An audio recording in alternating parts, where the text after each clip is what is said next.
네, 우리 다 같이 자리에서 일어나셔서 오늘 주시는 하나님의 말씀 함께 읽도록 하겠습니다.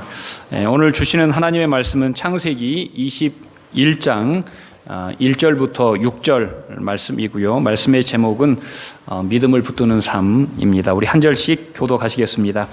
여호와께서 말씀하신 대로 사라를 돌보셨고 여호와께서 말씀하신 대로 사라에게 행하셨으므로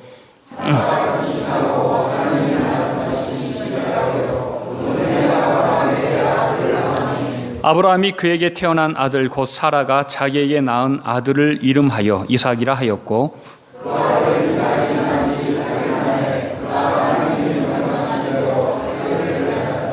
아브라함이 그의 아들 이삭이 그에게 태어날 때에 100세라 사라가 이르되 하나님이 나를 웃게 하시니 듣는 자가 다 나와 함께 웃으리로다. 아멘. 네, 자리에 앉으시기 바랍니다.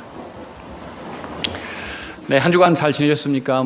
겨울이 언제인 것 같더니 이제 더워서 저희 교회도 에어컨을 잠깐 틀어놓고 이게 조금 시끄러워서 껐습니다. 네, 저에게 있어서 2016년은 가장 인생에서 기억에 남을 만한 그런 시기입니다. 저와 쭉 함께 하신 분들은 많은 것들을 아실 것입니다. 제 기대와 생각은 많은 차이가 있었고 특별히 목회하면서 교회가 무엇일까라는 고민이 참 컸는데 이민 와서 더욱더 그것이 선명해졌습니다. 그래서 교회의 기초가 무엇일까? 교회의 기초가 어떤 사람의 생각이나 어떤 인본주의적인 그런 습관이 아니라 교회의 기초가 하나님의 말씀이면 좋겠다라는 그런 생각을 이민 와서 하게 되었습니다. 작년 6월 달에 저를 초청한 교회에서 사임하고 7월부터 헤브론 교회가 첫 예배를 드리는 12월까지 거의 5개월을 저는 혼자서 지냈습니다. 처음 한 달은 너무나 마음이 힘들어서 집 밖을 거의 한 달간 나가지를 않고 저만의 동굴 속에서 틀어박혀서 그렇게 살았습니다. 보다 못한 아내가 한국을 가든지 미국을 가든지 여기서 좀 떠났다가 돌아오면 마음이 나지 않겠느냐라고 이야기했지만 어떻게 그런 상황에서 어디를 갈 마음도 나지 않았습니다. 그래서 집에 있는데 아내가 기도원을 그러면 가라 그래서 이제 일주일에 반은 도시락을 싸가지고 기도원을 올라갔습니다. 작년 7월과 8월 2달간 감남산 기도원에 있었는데 2달 동안 손님이 저밖에 없었습니다. 그래서 널따란 기도원을 혼자서 독차지하고 사용을 했는데 기도원에 올라갔지만 처음 한 달 동안은 아무것도 할 수가 없었습니다. 그냥 먼 산 바라보고 있다가 내려오기가 일쑤였는데 한 달이 지나니까 하나님께서 이 마음을 편안하게 하시고 또 말씀을 잊게 하시고 또 말씀을 읽으니까 기도가 나오더라고요. 그래서 기도하는 시간을 드디어 갖게 되었습니다. 하나님, 제가 어떻게 살아야 됩니까? 라는 기도가 가장 많이 제 마음에서 울려 나왔습니다. 그때 하나님께서는 그러면은 네가 그렇게 간절히 원하는 말씀이 기초가 된 교회를 한번 세워보면 어떠겠니라는 마음을 저에게 주셨지만 감히 용기가 나지 않았습니다. 개척을 한다는 것이 얼마나 힘든 일임을 저는 압니다. 왜냐하면 이미 저는 브라질에 오기 전에 한국에서 개척을 준비해 보았기 때문입니다. 시작은 안 했지만 개척할 모든 준비를 해본 거예요.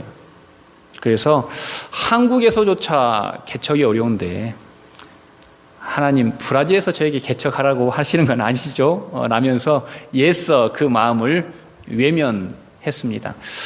그리고 이제 이렇게 브라질에서 성경 공부를 할 수 있는 그런 기회를 하나님이 주셔서 성경 공부를 하게 되었고, 성경 공부가 마칠 즈음에 여러분들이 저에게 교회를 개척하면 좋겠다라는 그런 말씀을 해 주셨습니다. 하지만 역시 그때까지도 마음에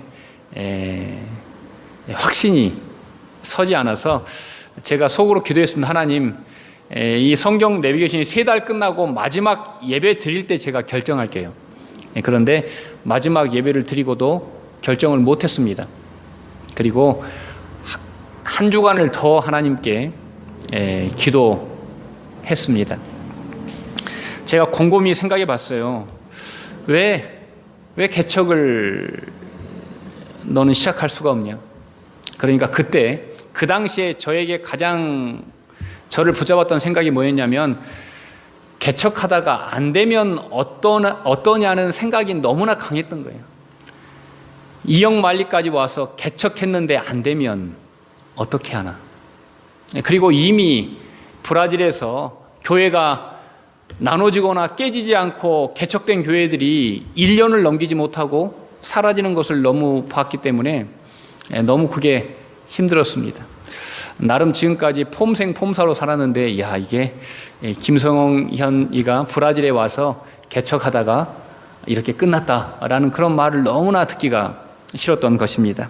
그리고 또 하나, 브라질의 경기가 너무 악화되어 있어서 개척을 해도 지금은 때가 아니지 않나라는 그런 생각이, 그러니까 이 두 가지의 정말 인간적인 두려움이 하나님의 말씀을 가로막고 있었던 것입니다. 바로 일주일을 연장하고 마지막 이야기를 해야 된 전날, 하나님께서는 저에게 이런 마음을 주셨습니다.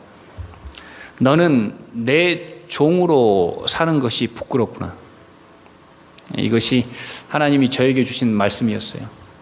여러분, 우리는 인생을 살면서 어떤 형식으로든지 이런 삶을 살아갑니다.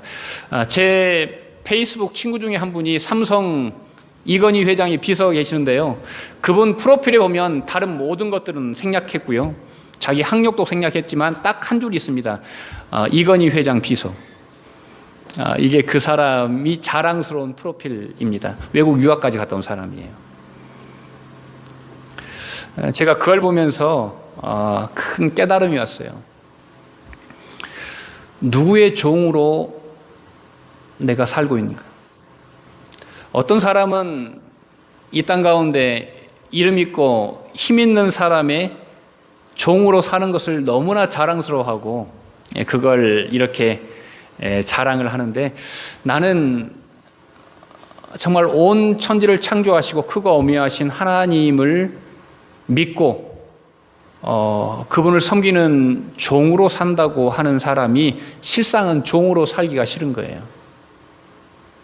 그래서 개척조차도 선택하지 못하는 제 자신이 너무나 부끄러웠습니다.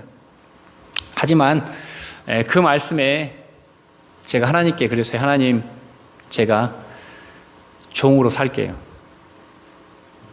제가 그 응답을 하자마자 제 마음에 얼마나 큰 평안과 확신이 밀려오는지 몰랐습니다. 그 응답을 하나님께 드리고 제 마음에 있는 것은 이런 생각이었어요. 브라질에 이민 오셔서 이분들이 가게를 하다가 가게가 안 되면 가게를 또 내려놓고, 또 밴드를 하시다가 또 사업장이 모이면 또 그걸로 가게를 하시다가 또 안 되면 또 다른 걸 하시고, 이분들은 계속해서 분투하고 또 분투해도 전혀 부끄럽지 않게 정말 자신의 일을 기쁘게 감당한 걸 당당하게 사는데, 내가 하나님 일 하면서 하나님의 교회가 혹시 안 돼서 문을 닫더라도 그게 무슨 창피한 일이냐. 내가 하나님 일에 잠깐이라도 동역한 것이 너무나 큰 감사라는 그런 생각이 들었습니다. 그래서 헤브론 교회가 시작되었고요.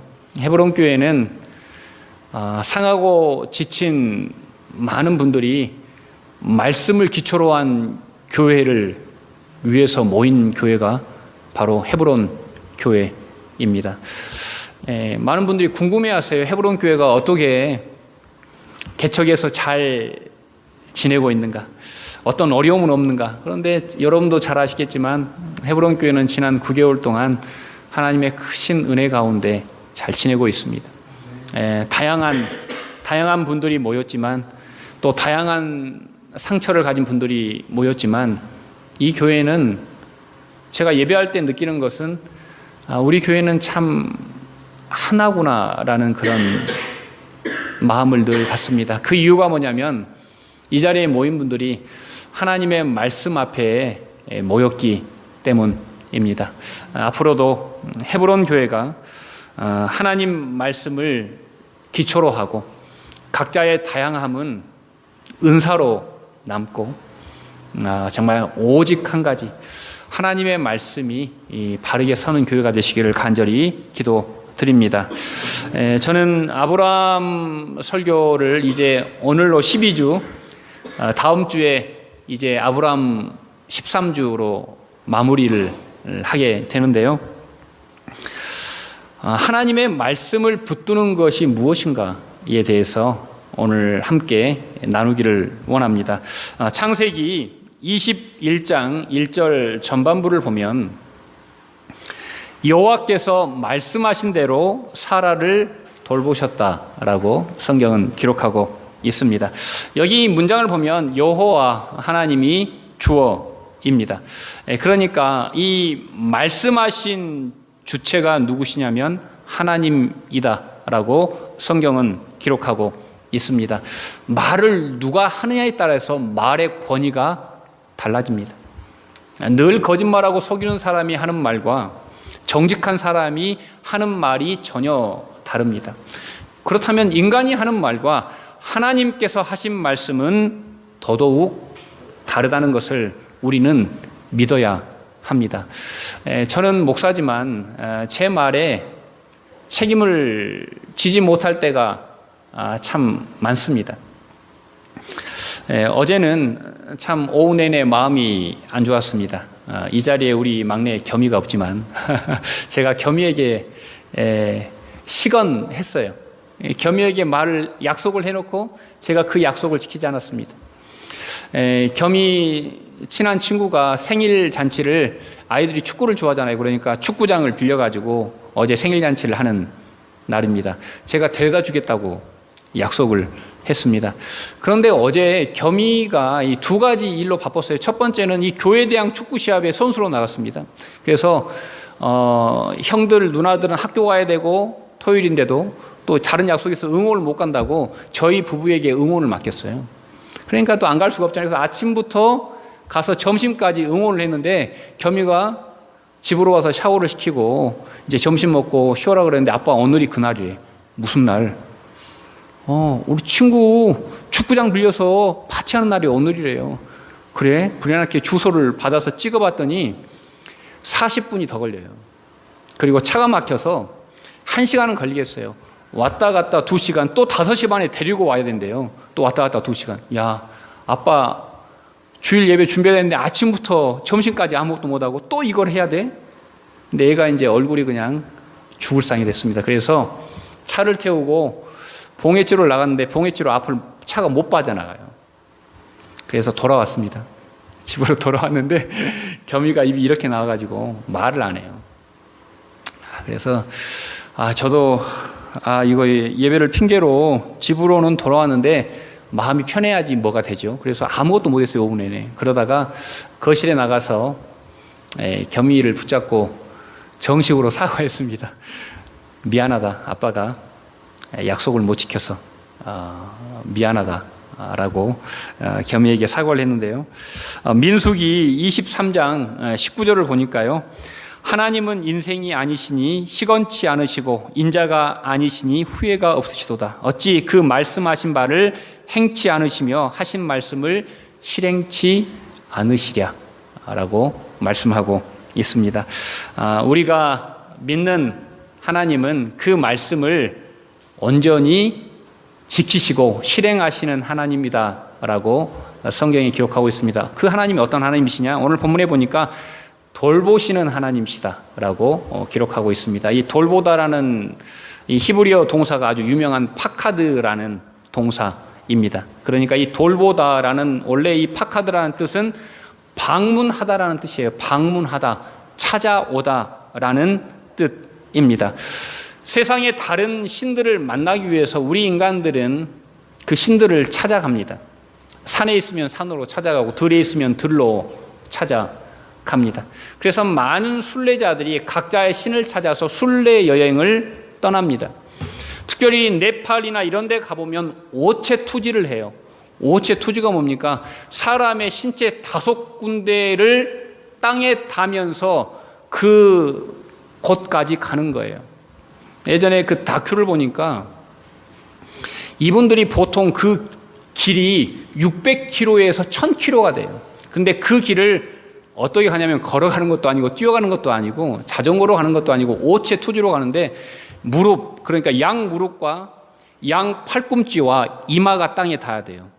그래서 일어나서 그걸 하고 다시 일어나서 그렇게 해서 600km, 1000km를 가는 거예요. 보통 이 여정이 7개월이 걸린대요. 그러니까 그분들은 그 일을 하기 위해서 2년 전부터 준비하더라고요. 직장을 그만두고 식량을 예비하고 자기가 오직 오체투지만 하고 600km를 갈 수 있도록 옆에서 자기 식구들이나 친구들이 리어카에 식량과 물과 이런 걸 들고 뒤에서 따라와요. 그리고 오체투지를 하는 사람들은 오직 그것만 해요. 여러분 상상만 해보세요. 우리가 절만 100번 해도 아마 기절할 거예요. 그런데 그렇게 해서 600km, 700km를 7개월간 간다고 생각해 보세요. 여러분, 저는 그분들의 그런 간절한 기도와 신념과 신을 향한 열망에 저는 정말 너무 부끄러웠어요. 하나님을 믿는다고 하면서도 나에게 저러한 열정과 간절한 몸을 던지는 자기의 모든 인생을 내려놓고 그 일에 모든 것을 다하는 그런 마음이 있는가의 문제에서는 너무 저는 부끄러웠습니다.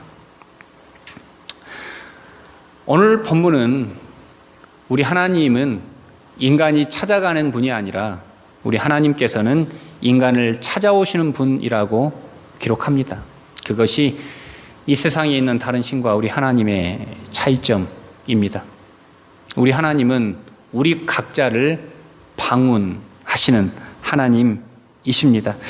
이미 늙은 아브라함과 사라를 찾아오셨고 소돔과 고모라 땅의 죄를 보시고 하나님은 찾아오셨던 것입니다. 성경을 보면 하나님의 방문에는 언제나 두 가지의 목적이 있습니다. 첫 번째는 소돔과 고모라를 왜 찾아오셨습니까? 심판하시기 위해서 찾아오십니다. 그러니까 하나님의 방문의 목적 첫 번째는 하나님은 심판하시기 위해서 찾아오시고요. 두 번째 하나님이 찾아오시는 이유는 우리들에게 생명을 주시기 위해서 찾아오십니다. 말씀을 잃어버린 소돔 땅에 하나님의 심판이 찾아왔고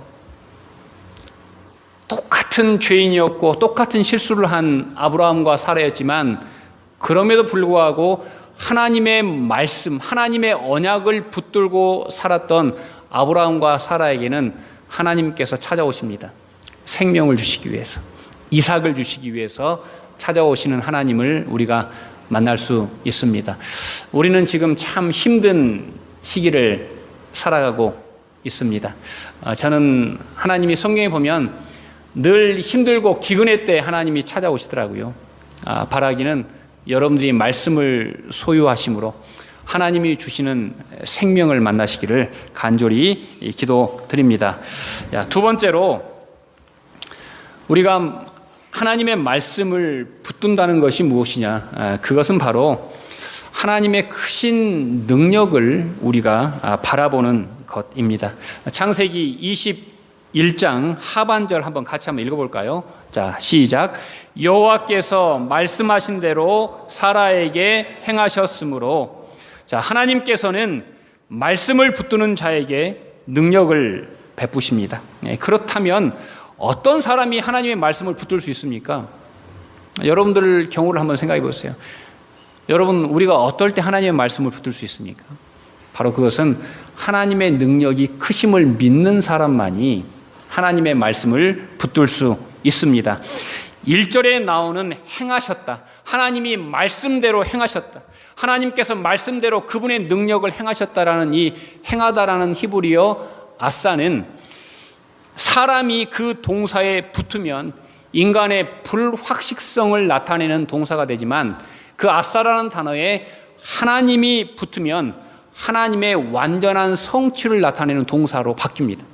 그러니까 아사라는 동사가 인간과 붙으면 메이크, 뭔가를 도모하다, 꾸미다라는 단어가 되지만, 아사가 야훼라는 단어와 붙으면 하나님의 완전한 성취라는 단어로 바뀐다는 것입니다.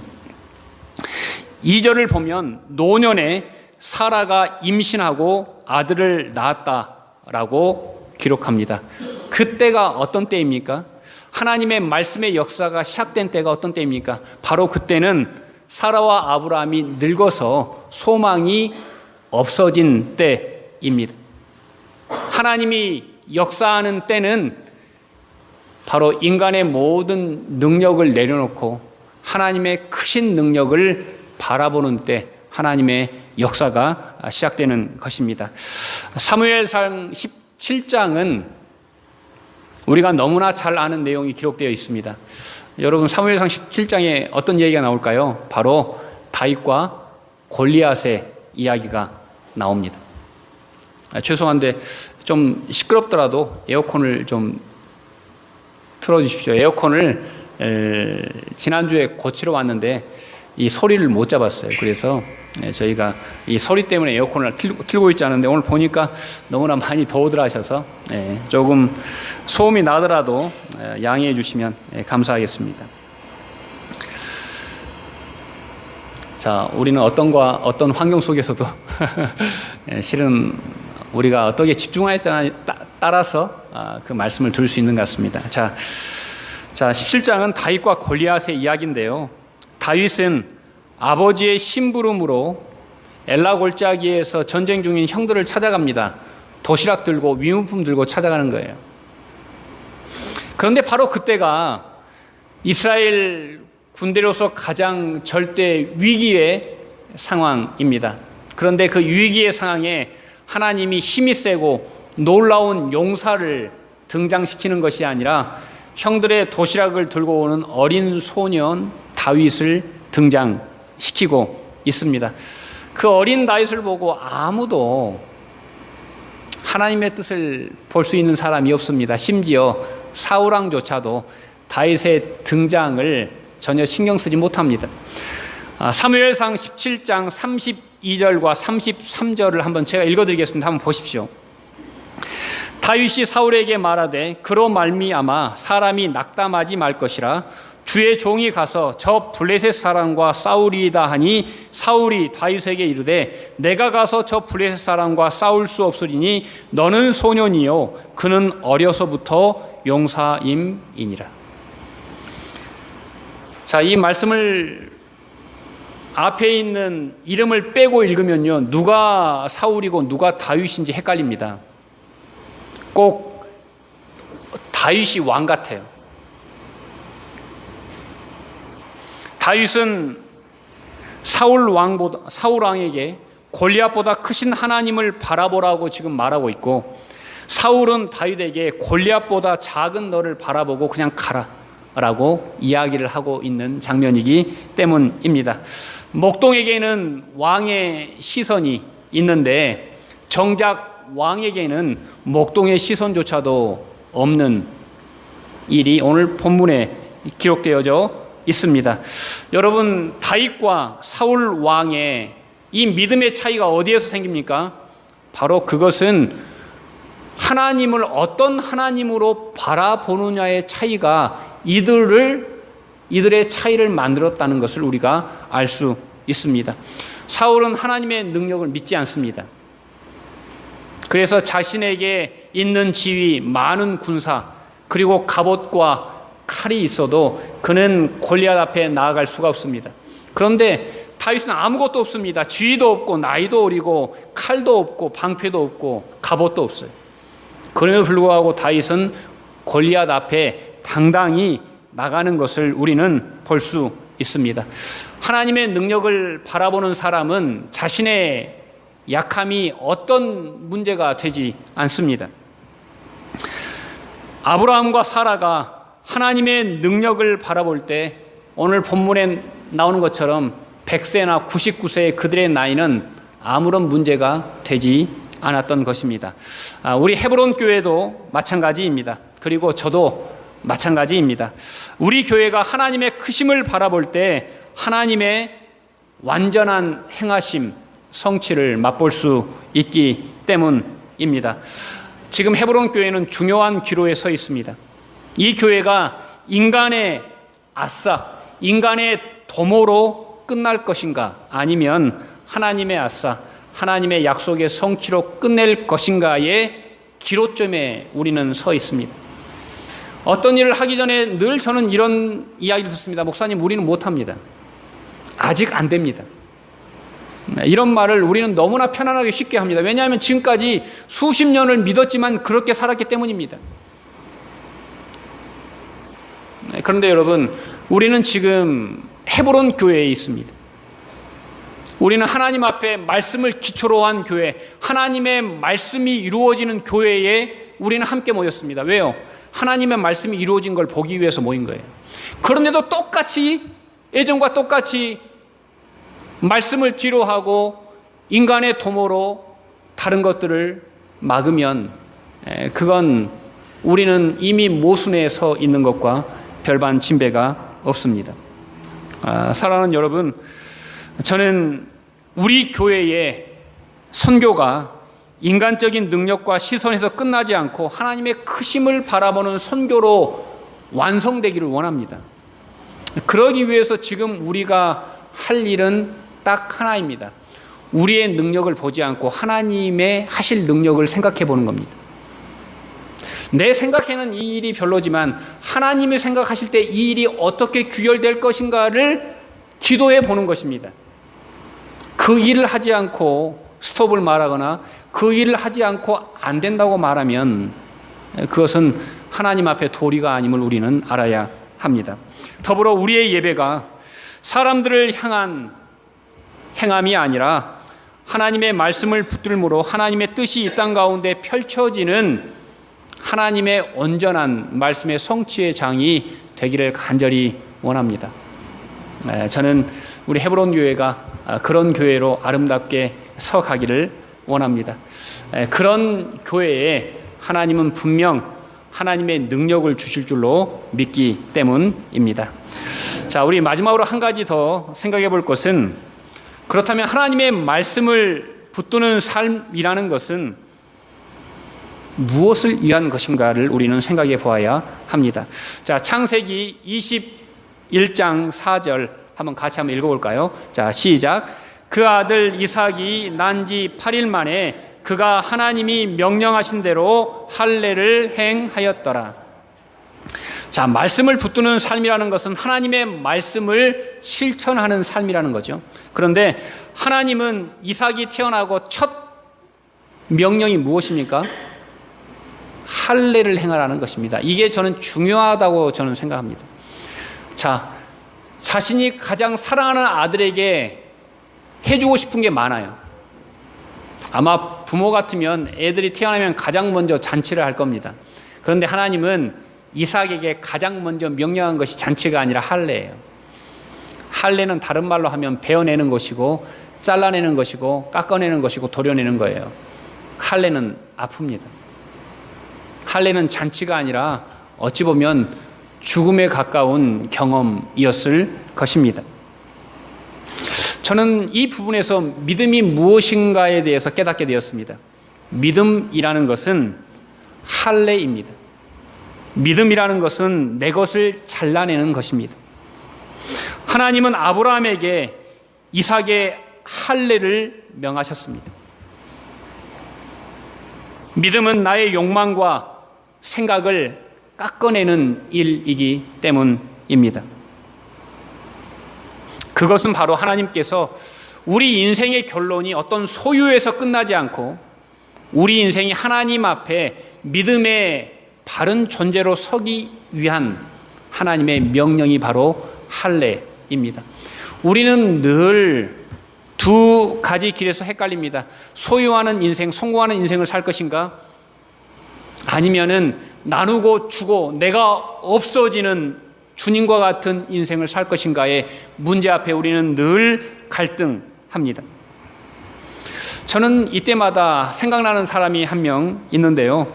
여호수아서 14장 12절에 보면 그날에 여호와께서 말씀하신 이 산지를 지금 내게 주소서. 자, 하나님이 말씀하신 산지를 얻겠다고 지금 이야기하는 사람이 누굽니까? 갈렙입니다. 지금 때는 어떤 때입니까? 정복전쟁이 다 끝나고 땅을 분배하는 가장 첫 시간입니다. 많은 사람의 이목이 갈렙 앞에 모였습니다. 갈렙이 가장 좋은 땅을 선택하겠지. 그러면은 나는 갈렙 다음에 좋은 땅을 선택해야지. 왜? 갈렙이 1등 공신이니까. 그런데 갈렙이 그 자리에서 뭐라고 합니까?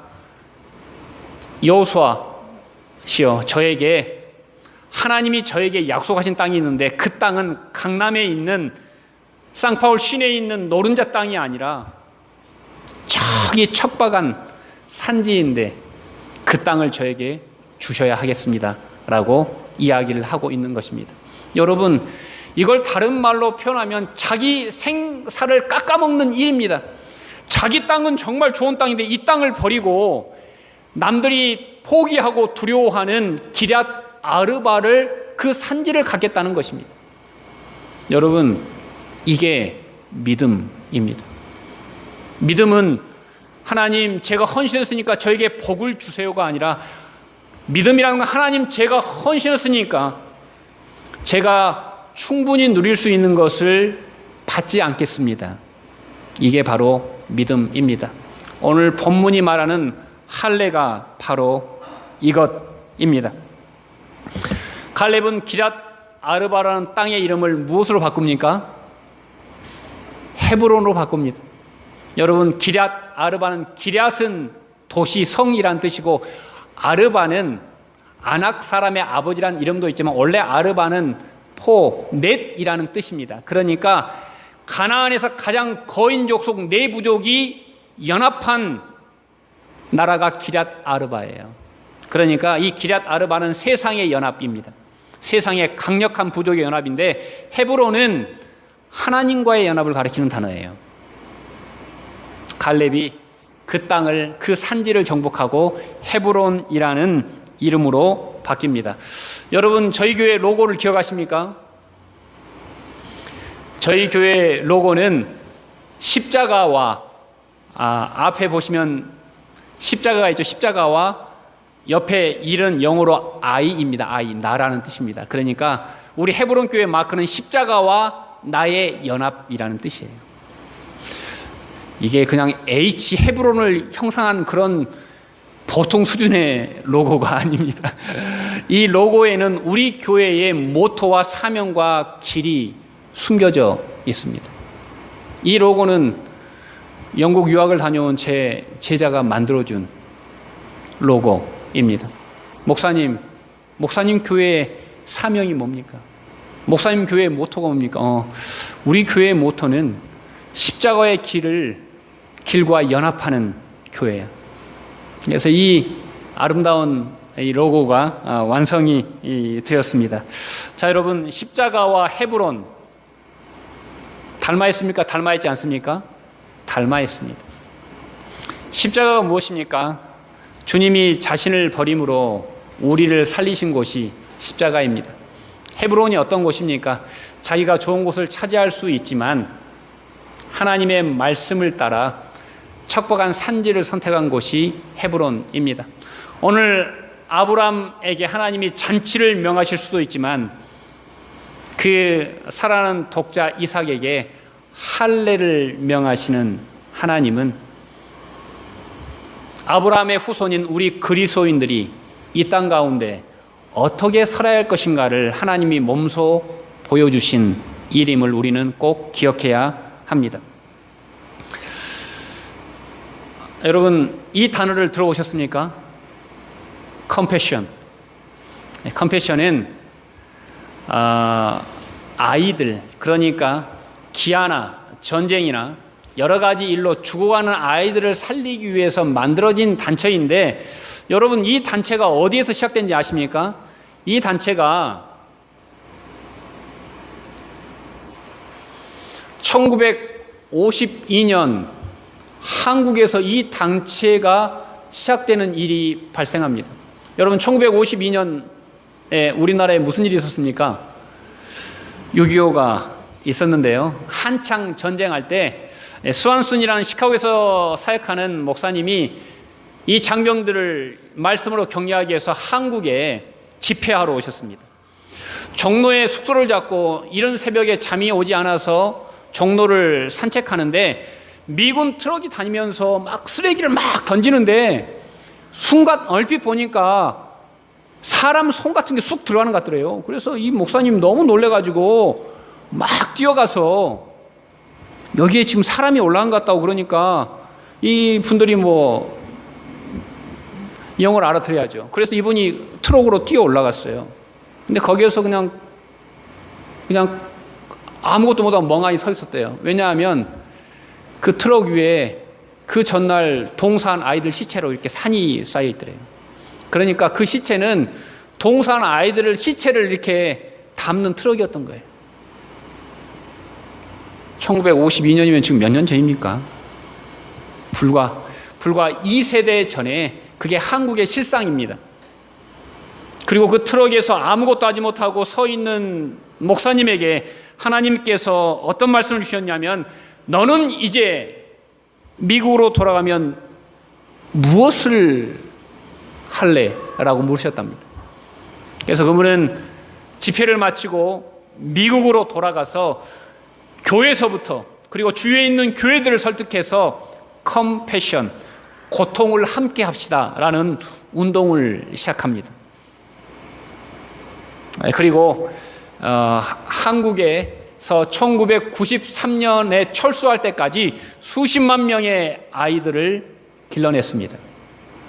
이제 한국은 수혜를 받는 나라에서 1993년부터는 수혜국으로 바뀝니다. 이제 한국은 더 이상 컴패션의 도움을 받지 않고 컴패션을 가장 많이 후원하는 나라가 되었습니다.